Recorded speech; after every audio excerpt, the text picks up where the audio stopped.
Hola, hoy nuevamente nos encontramos para poder analizar acerca de lo que es la literatura. En esta oportunidad nos tenemos que trasladar a España. A España, en donde se le conoció a este tiempo, a esta época, como el siglo de oro español.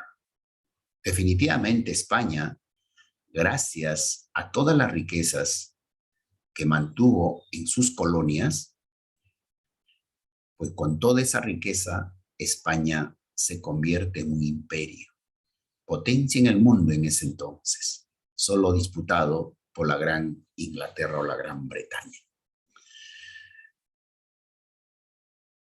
En una anterior clase hemos estado viendo la narrativa del siglo de oro español, pero en esta oportunidad vamos a analizar a la poesía del siglo de oro español. La poesía, que es también un género muy cultivado por ese entonces, en el siglo de oro de la literatura española.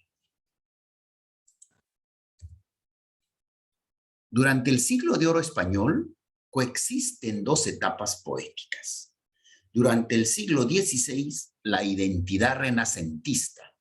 Acordémonos, de acuerdo al caminar de la historia, ya estábamos dentro de lo que era el renacentismo. O sea, la Edad Media ya se había dejado y estábamos dentro del renacentismo. Pero el renacentismo español tuvo su particularidad. Algunas cosas todavía se mantenían de la Edad Media, como por ejemplo la religión. Era muy fuerte en España, mientras que en otros países, con el renacentismo, ya la religión de algún otro modo pasa a segundo plano. En el siglo XVII, la identidad del barroco. Acordémonos que el barroco es parte del renacentismo, pero el barroco es ya la última parte de lo que es este movimiento llamado renacentismo. El barroco ya era la exageración, por ejemplo, de lo que se pedía o se empleaba o se decía del renacentismo. En cuanto a las artes, era la esbeltez, la belleza perfecta se buscaba en lo que era la etapa del barroco. Entonces podemos decir problema para la clasificación de autores por grupos y escuelas, ya que algunos se incluyen en ambas identidades.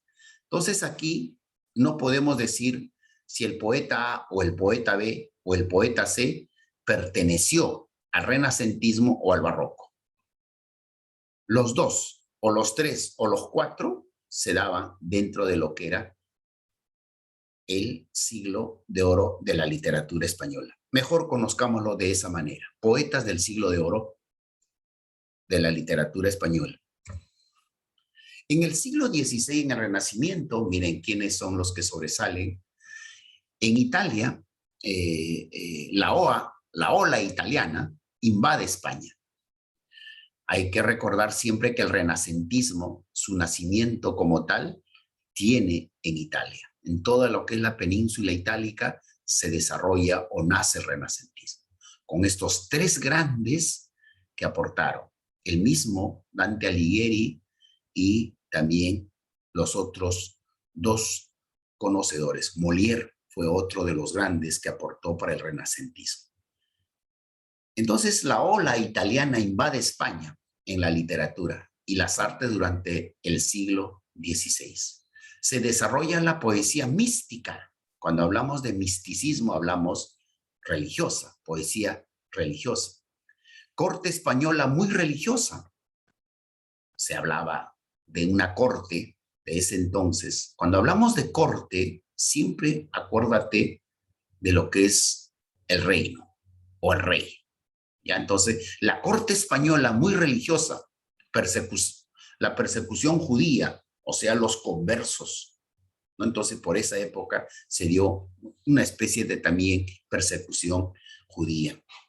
Ideales renacentistas, el humanismo, el antropocentrismo. ¿Qué cosa es el antropocentrismo? es de que ya estaba relacionado al hombre como tal. Viene de antropología, pues. Ya no era el teocentrismo, que era lo que dominó en la Edad Media. Admiración a la tradición greco-romana. Sí, efectivamente. Eso es el Renacimiento. Se admira a la tradición greco-romana. Ideales de vida clásicos. Y uno de ellos es Juan Boscán, en Barcelona, 1487-1542. Ojo, estamos analizando la poesía en el siglo de oro español. Siempre no hay que perder ello. Entonces, Juan Boscán es quizá el poeta del siglo de oro de la literatura española. Escribe versos italianos, reparte sus obras en 4 libros. Primero, obra cancioneril en octosílabos. El segundo, sonetos y canciones en versos italianos. Tercero, epístolas y fábulas. Y en el cuarto, obras de Garcilaso, coplas y poemas. Entonces, Juan Boscán, su aporte es importante para la poesía de la literatura del siglo de oro español. Aquí también aparece el gran Garcilaso de la Vega. Como ya habíamos señalado, el poeta español Garcilaso de la Vega. Nace en 1501 aproximadamente en Toledo, España, y muere en 1536 en Niza, en Francia. Caballero de Santiago, estilo con muchas figuras retóricas, visión doliente del amor e influencias petrarquistas. Primeras obras, rasgos cancioneriles, 8 coplas octosílabas, canciones 1, 2 y 4, y los sonetos 1, 5, 6, 26, 27 y 37. En el año de 1532 escribe el soneto 4 y la canción tercera. Recuerda su destierro en una isla del Danubio. Redactó poesía latina e inspiración de Boscán. Llamémosle también a la escuela samaltina, que viene a ser de Salamanca. ¿Y quiénes eran ellos o qué cosa planteaban? El estilo conciso, natural y sencillo, pensamiento de realidad que frustra. Estrofa corta, temas bíblicos y grecolatinos, destaca por sus valores morales. Hay quien destaca el gran Fray Luis de León, que nace en 1527 y muere en 1591. Religioso agustino, poeta y humanista.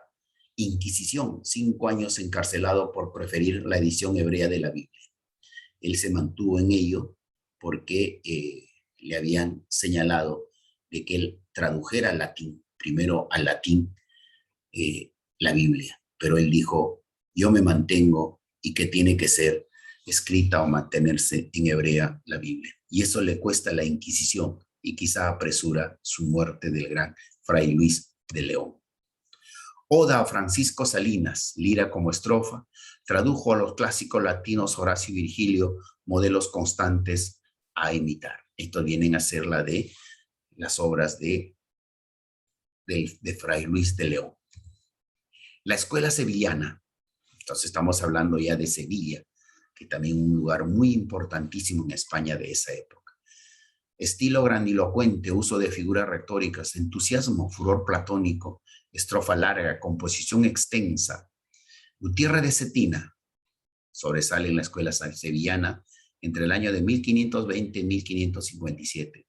Baltasar de Alcaraz, 1530-1606. Fernando de Herrera, de familia humilde, se volvió religioso para solventar sus estudios. Él escribe anotaciones de 1580 a Garcilaso de la Vega, ¿no? Imagínate. Garcilaso de la Vega entonces era muy leído, y tal es así que este autor dedica anotaciones, lo escribe en el año de 1580 a Garcilaso de la Vega. Lírica petrarquista. La épica culta renacentista. Entonces, vienen aquí ya otros autores que hacen que, por ejemplo, se escriba Orlando Furioso, Ariosto y Jerusalén liberada Tasso, ¿no? Ahí lo tenemos a Canon o Canon de Ferrara. Y en el siglo XVII quizá esta es la parte más importante del siglo de oro de la literatura o de la la poesía de la literatura española. Y ahí quizá están los tres o los dos principalmente, aunque Lope de Vega, que es el tercero, que lo vemos aquí, también escribió algo de poesía, pero él fundamentalmente sobresalió en teatro, pero también se le conoce como poeta del siglo XX porque ha escrito algunos textos. Inicia en 1550 con la llegada de Felipe II de Habsburgo al trono español. La expresión literaria es denominada por los movimientos estéticos del conceptismo y del culteranismo. Eso es lo que ya hemos conocido. ¿Qué cosa es el conceptismo? Quien mantenía era Francisco de Quevedo y el culteranismo pertenecía a Luis de Góngora. Dos poetas enemistados que vivían siempre en una riña casi continua durante el periodo de vida que tuvieron ambos poetas. Diversidad de temas, destaca la fábula mitológica, la historia antigua y el poema burlesco. El culteranismo, esto se lo dan definitivamente a Luis de Góngora y Argote. Luis de Góngora y Argote escribe una fábula a través de la poesía, una fábula fabulosa que se llama la fábula de Polifemo y Galatea. Aparte, por cierto, que muchas de sus poesías también se lo dedicaba a su enemigo, ¿no? Acérrimo, quien era Francisco de Quevedo. Esta, por ejemplo, la que tenemos, la fábula de Polifemo y Galatea, en 1612, que fue escrita. Y ahí ya lo hemos analizado en un momento, pero también de él podemos decir fracaso amoroso que tuvo un gran afecto en la sociedad de su época, enemistades nuevas con Quevedo y Lope de Vega. Ahora, Lope de Vega también se lo incluyen a Lope de Vega porque Lope de Vega era muy amigo de Francisco de Quevedo. Y ya pues a Luis de Góngora, todo amigo que se le acercara a Quevedo, pues también era su enemigo. Y Lope de Vega indirectamente también se gana la enemistad de Luis de Góngora. Se le aplica como insulto el término de culterano. Miren, culteranismo era pues pero Quevedo lo cambia y le dice culterano, por querer marcar la sintaxis y el léxico latino, ¿no? Miren, hasta en eso se manifestaba la rivalidad. Difícil, hipérbato y alusiones para referirse a objetos comunes. Lope de Vega, este fue definitivamente un gran teatrista, un gran del género de la drama, pero también tuvo sus obras poéticas, como Suelta mi manso mayoral, mi mayoral extraño, en el año 1604, es un soneto, el arte de escribir comedias, oratoria, la Filomena, poesías, la Circe, 1624, poema épico. El conceptualismo definitivamente está referido a lo que fue su representante, el gran Francisco de Quevedo. Es una asociación ingeniosa de palabras e ideas. Buscaba expresar el máximo significado de un mínimo de palabras, el uso de paradojas, el abuso de los juegos de palabras, hipérboles, antítesis, símbolos, deformación de la realidad de manera humorística. Y también utilizaba la caricatura, cuando el gran caricaturesco en sus poesías, ¿no? O sea, él a través de la caricatura, pero utilizando su pluma, utilizaba no los dibujos de caricatura, cuidado, sino que él a través de su pluma, a través de sus palabras, te hacían caricaturas. Y creo el más renombrado es de la nariz superlativa, que se lo dedica a Luis de Góngora, justamente porque tenía la nariz demasiado grande, y ahí es donde él aprovecha y hace de su nariz un poema dedicado a Luis de Góngora, por ejemplo, ¿no? Y ese es el gran Francisco de Quevedo. Sus obras tienen muchísimas, 875 poemas, pero lo que vamos a resaltar es la antología escrita en 1605, la primera parte de las flores de poetas ilustres de España, el Parnaso español, 1648, las tres musas últimas castellanas, 1670. Entonces, es así como vamos terminando esta clase del día de hoy.